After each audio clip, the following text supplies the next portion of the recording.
你有冇試過咧？平時講嘢無意之間得罪咗人咧？前幾日咧，我朋友咧就邀請我去打羽毛球，佢就同我講啦：Tiffany 啊，你會唔會打羽毛球啊？過嚟幫手湊人頭啊咁樣樣。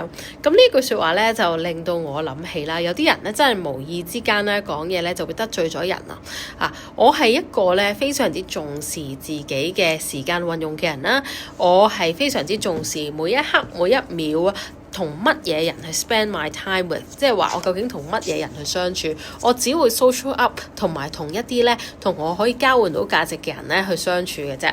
咁有一啲咧去索取我嘅時間啦，跟住咧又給予我負能量嘅人咧，我盡量都係遠離嘅。咁呢一個朋友咧就俾我一種咧好唔尊重我時間嘅感覺啦，我就會覺得哇咁。原來我去到就係為咗幫你湊位置、湊人頭，咁究竟我價值喺邊呢？究竟我係咪真係咁重要呢？你係咪真係夠重視我呢？